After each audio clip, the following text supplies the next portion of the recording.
سر میں تو بطور جرنلسٹ آئی واز سرپرائزڈ کہ آئی ایم ایف جو ہے وہ چیف جسٹس سے آئی ایم ایف کا وفد جو ہے وہ مل رہا ہے.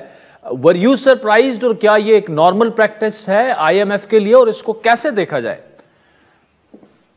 بسم اللہ الرحمن الرحیم. دیکھیے یہ بالکل نارمل پریکٹس نہیں ہے، مگر حیرت انگیز بات یہ ہے کہ اب آپ دیکھیے کہ جو اکتوبر کے مہینے میں پچھلے سال جو سٹاف رپورٹ آئی جس میں واضح طور پر بتایا گیا ہے کہ اسپیسیفکلی پاکستان کے ساتھ کون سے اسٹرکچرل کنڈیشنالٹیز، ریفارمز اور ٹارگٹس پہ اگریمنٹ ہو چکا ہے، اس میں آپ نے بالکل ٹھیک کہا ہے 2 چیزوں پر اگریمنٹ رہا تھا اس وقت اور اس کو اب وہ امپلیمنٹ کر رہے ہیں. ایک ہے کرپشن ڈائگنوسٹکس اسیسمنٹ کرنا ہے بائی جولائی، اور دوسرا ہے سول سروسز ایکٹ میں امینڈمنٹ لانا ہے تاکہ سینئر پبلک آفیشلز کے ایسٹس وقتاً فوقتاً ڈکلیئر ہوتے رہیں. جی تو حکومت نے یہ بات ایکسیپٹ کر لی تھی تو یہ انیویٹیبل تھا کہ اب آئی ایم ایف پہلی دفعہ ہمارے 25ویں پروگرام میں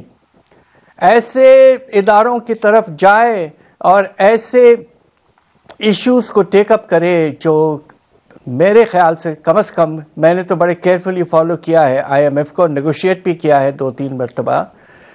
ایسا کبھی نہیں ہوا کہ اس حد تک آپ ایک لحاظ سے پاکستان کی انٹرنل گورننس کے سسٹم کو آپ ایک طرح سے ایکسپوز کر رہے ہیں. تو یہ نامناسب ہے اور اس بات پہ بڑا افسوس ہے کہ پاکستان کے پاس اب دیکھیے کہ آپشنز اتنے کم رہ گئے ہیں کہ ہمیں تقریباً ہر دروازہ کھولنا پڑ رہا ہے. اب آنے والے دنوں میں تقریباً 3-4 ہفتوں میں جب آئی ایم ایف کا ڈیلیگیشن فارمل فرسٹ ریویو کے لیے آ جائے گا تو پھر آپ دیکھیے گا کہ کون سے اور دروازے خدا نخواستہ کھولے جائیں گے. ڈاکٹر صاحب آپ کی کوئی تشویش آپ کو ہے کہ اور دروازے بھی کھل سکتے ہیں؟ اور دوسرا یہ جو کرپشن ڈائگنوسٹک کی بات ہے تو یہ بھی تو ہو سکتا ہے کہ اسی سلسلے میں شاید یہ ملاقات ہوئی ہو، لیکن پھر بھی ایک چیف جسٹس آف پاکستان سے ملنا آئی ایم ایف کا وفد، they have nothing to do with judiciary of course, نہ ان کے ڈومین میں ہے نہ کبھی پاکستان میں پہلے ایسا ہوا ہے. جی بالکل یہ نامناسب تھا اور میں تو اس بات پہ مجھے بڑا افسوس ہے کہ Pakistan has become so vulnerable that you have to open up ہمارے جو اہم ادارے ہیں ان کو بھی ہم ایکسپوز کرنا پڑ رہا ہے. اور افسوس کی بات یہ ہے کہ آج ہی ٹرانسپیرنسی انٹرنیشنل نے 2024 کا کرپشن پرسیپشنز انڈیکس ریلیز کیا ہے اور مجھے افسوس سے کہنا پڑتا ہے کہ پاکستان کی پوزیشن اور خراب ہو گئی ہے. ہماری رینکنگ تھی 133 آؤٹ آف رفلی 190 کنٹریز، یعنی کہ ہم 78th پرسنٹائل پہ نیچے گر چکے تھے آلریڈی، اور اب ہم 133 سے اور نیچے گر کے 135 پر چلے گئے ہیں. تو یعنی کہ انٹرنیشنل پرسیپشنز یہ ہے کہ پاکستان میں کرپشن کم ہونے کے باوجود اس میں اضافہ ہو رہا ہے. And this begins to look like a justification for I M F looking more closely into corruption particularly in tax revenues and public expenditures. اچھا ڈاکٹر صاحب، دوسرا یہ جو گریڈ 17 سے 21 تک آفیسرز کی بات کی جا رہی ہے ایسٹ ڈیکلیریشن کی، تو ایف بی آر تو آلریڈی ہے، ریٹرنز تو سب کو فائل کرنے پڑتے ہیں. اس کا مطلب کہ پھر کمزوریاں تو ہم میں ہیں نا، لوپ ہولز تو ہیں. آئی ایم ایف اگر کنسرن ہے کرپشن کے بارے میں یا ایسٹس ڈیکلیریشن کے بارے میں تو وہ لوپ ہولز دیکھ کے ہی obviously وہ ہیں کہ جی آپ میں یہ کمزوریاں ہیں، یہ کوتاہیاں ہیں، یہ دور کریں گے آپ. دیکھیے ویلتھ سٹیٹمنٹس تو ہوتے ہیں، مگر آئی ایم ایف کا خیال یہ ہے کہ پاکستان کے ایک تو wealth statements up to date نہیں ہوتے ہیں، انڈر اسٹیٹڈ ہوتے ہیں، اور F B R does not conduct a proper comprehensive audit of wealth statements. تو ہو سکتا ہے کہ نظام میں کوئی تبدیلی آئے اور ہمارے سینئر پبلک آفیشلز جو ہیں 17 سے 22 گریڈ تک they will be subjected to scrutiny، اور یہ ایک مناسب چیز ہے، اس سے آپ کرپشن کو کنٹرول کر سکتے ہیں. I am in favor of the Civil Services Act amendment.